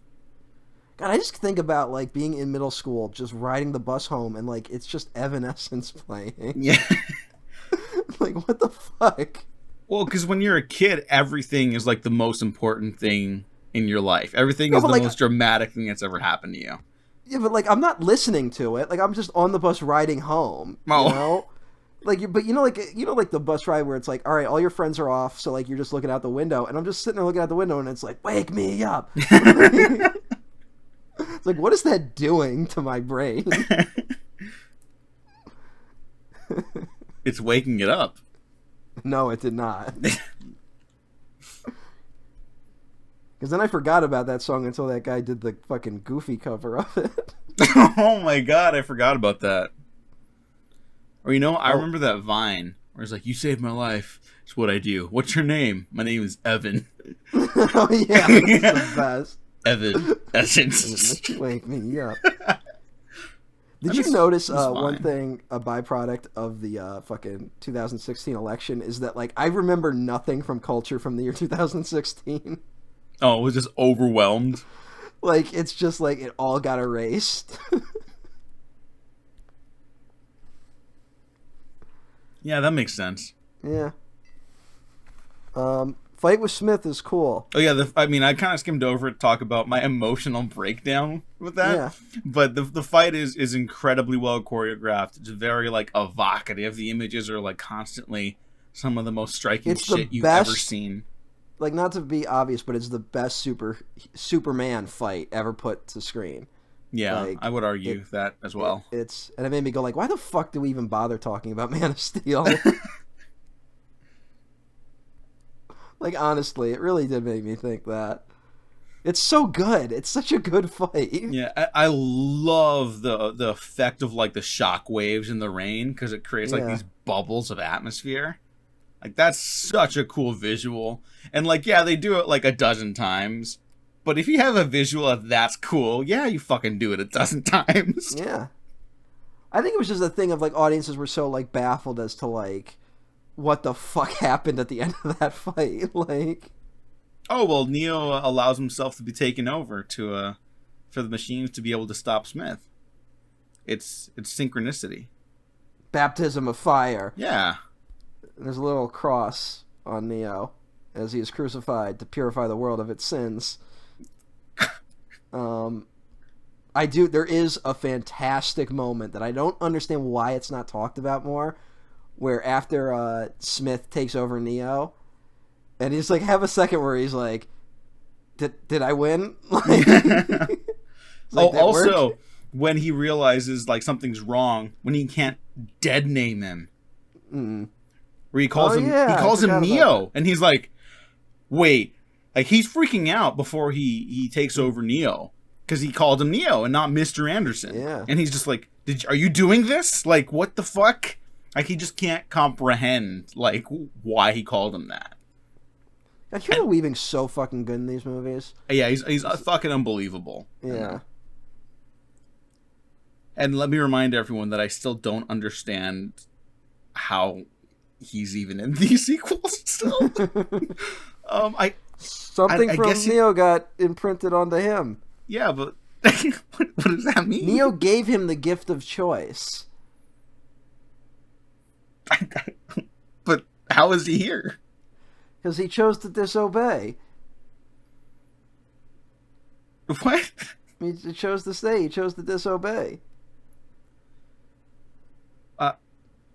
I don't understand.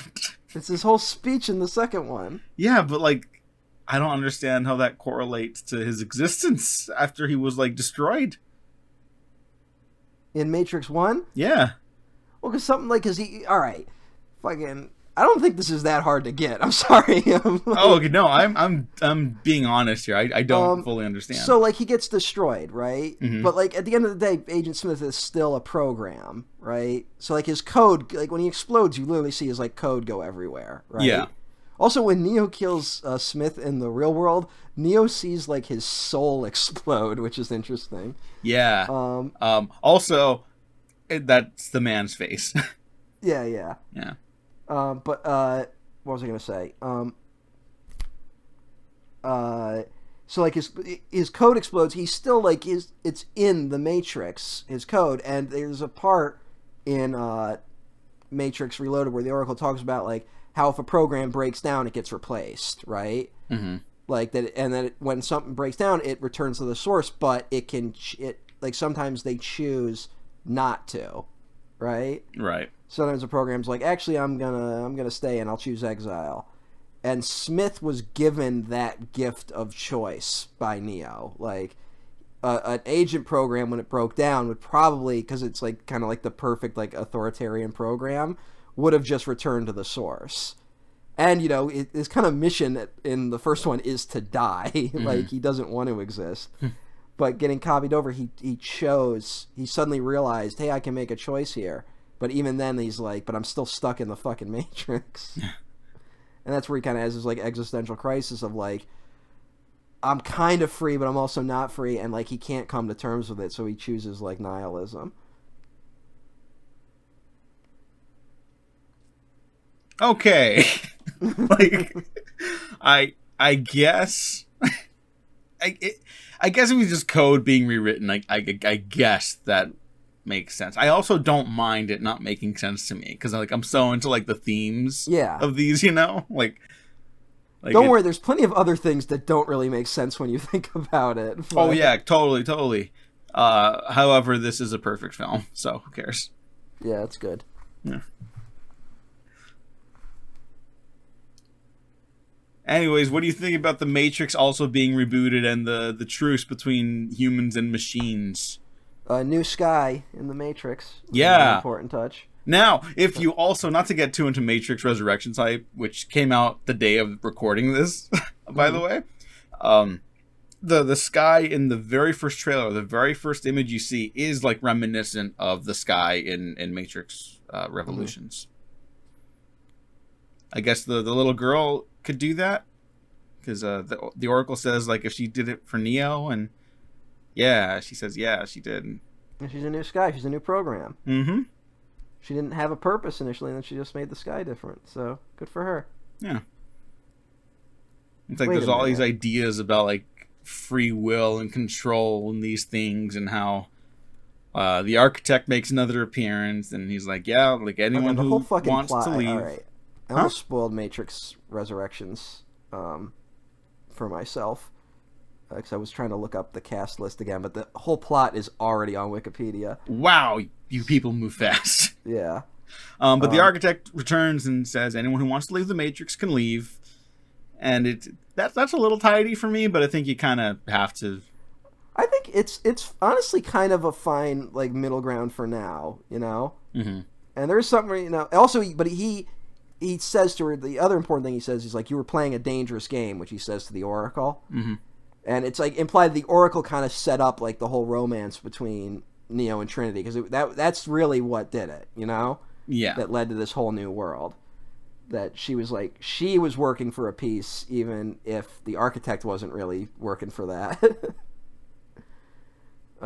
That she kind of is the one that, you know, started the dominoes rolling in the direction. And then he's like, do you think this is going to last? And they're like, probably not, but it'll be good for now. Which I think is a fine thing to say in a movie. Yeah, you know, I mean, because The Matrix is more than just about, like, the hero's journey. I mean, so often in stories it's like, all right, and they lived happily ever after, right? And that's totally fine to a certain extent in some stories. The Matrix is not that story, so it's like, yeah, you know, like it'll be good for a while, for as long as it can. Mm-hmm. And that's probably the most optimistic note you could leave this trilogy on. And also, Sadie says, like, did you always know? And the Oracle's like, no, I didn't, but I believed. Then movie ends. Yeah, well, also, Sati asks if they think they'll see Neo again. Oh, yeah. I forgot that line. Yeah, and again, they just believe. Yeah. It's very fucking idiots. Very sweet. Yeah, what? And hey, to be fair, it didn't look like we'd see Neo again. Not that we needed to. You know, I mean, I think more than ever. Here's the weird thing. I'm really happy with this as a finale. This would probably be a discussion better suited for the next episode, but like, fuck it, let's just have it here. I'm pretty sure there were talks of Matrix 4 from like the beginning of, like, from like almost immediately after Matrix Revolutions. And it was something that, like, you kind of heard the Wachowskis were always, like, tinkering with the idea of doing another one. Do you remember this? Not really, honestly. I remember there being a lot of talk about a sequel for a long time. And it was, like, one where, like, the Wachowskis, like, almost did it at a certain point, and then they got canceled. And then there was the, like, that Zach Penn script in, like, 2017 that almost got made. And then the Wachowskis came back. Well, Lana came back. Yeah, and here's something. Even Joel Silver wasn't like involved, and remember he was the big producer on these. Mm. So like they were, someone was gunning to do like The Force Awakens with the Matrix at some point without the Wachowskis, and I believe I don't know how like verified this is, but I believe they wanted Keanu back for that, and he was like, I'm not doing it without Lana and Lily, or Lana or Lily. So, gotta respect that guy.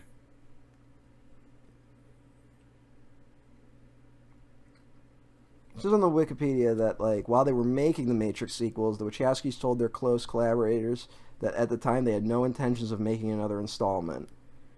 Instead, they gave their blessing to the notion of gamers inheriting the storyline, which is where, like, a lot of Matrix Online comes from. Oh, there's stuff to talk about, but I feel like we actually have to hold off on that until the next one. We're gonna save the Matrix Online. There's a big thing to talk about with that specifically. Mm-hmm. So we'll see if that plays into anything. Yeah. Yeah, Michael B. Jordan was in talks to star in the unproduced Zach Penn Matrix. I forgot that. Yeah, and I like Michael B. Jordan. He's great. Yeah. I got no problems with him. He feels like he would fit right in with a Matrix film, honestly. Yeah, Like, yeah. But yeah, I hope that at the end of the day, I hope Matrix Resurrections is a movie that like is so fucking baffling you can't make a sequel to it without one of the Wachowskis. Oh, that would rock. That's kind of the goal. I want to start going into that, but I feel like I should just save it up for for the next one. I feel like we got about 5 hours of podcasted done. Yes. It's pretty good. It's 5 hours of us just like talking around points and making very bad observations about these two movies. Yeah. Go check out Dr. Cornell West's writing on The Matrix. Yeah. There you go. Yeah, listen to literally anyone else. Probably. Who knows? Most people. If maybe if they're wearing a red hat, don't pay so much attention though. That's all. Anyways, Matrix Revolutions. It's the best one, right, Matt? I probably like the first one more, but Revolutions is probably like it's second now. Where like I used to probably put it as the third one. Yeah. So. I'm honestly still with you. Sorry, the first one's just so good. Yeah. I will say I'm definitely on board with Speed Racer being the Wachowskis' masterpiece now. Yeah. These get close. So. I will say though, no matter how I slice it, I kind of can't separate Revolutions and Reloaded. You know, Like I think that they're just forever kind of stuck together. I respect that. So, any rating I give those movies, I'm kind of giving both of them that score. So, what are you gonna do? Yep. Well, Matt, thank you for joining me on these Matrix sequels. We did it. It's the longest we've ever gone on a podcast. You might have just heard my cat rub into my microphone. So. Oh, okay, that's fine. That's now on the thing. Yeah. What does your cat think of the Matrix? What'd you think, Ellie? Whoa, deja vu. A cat just walked by, and then the same cat walked by. Oh no, they've changed the Matrix. Quick, Diego. Tell them where they can find us. I'm at EmperorOTN1 at Twitter.com. You can find me at the Diego Crespo on Twitter. Check out the Waffle Press on Twitter, YouTube, SoundCloud, Spotify, iTunes, and Patreon, where you could probably get some other stuff. I still got some writing. I still have takes. I still have Spider-Man bullshit I need to exercise from my interests in life. Yeah, if this show sold you on wanting to hear more of what one of us has to say, join the Patreon. Yeah. And also, we've done some commentaries that I think are still just on the Patreon. Oh, yeah. Including The Rise of Skywalker. Happy 2-year anniversary. Oh, yeah. Sorry. 2-year anniversary to Palpatine coming back. Palpatine's back. Thanks for listening. Thanks for watching. There's some idiot is like, I will do another Star Wars, but only if J.J. Abrams does it. We've been professionally unprofessional. Matrix has you.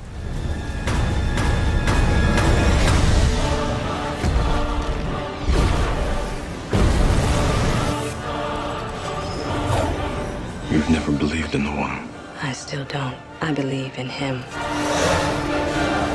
The dock is breached! Here they come.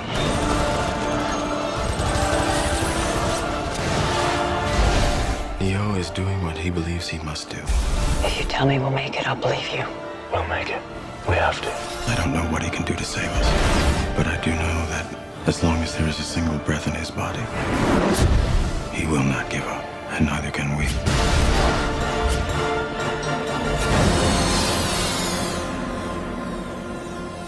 Everything that has a beginning has an end.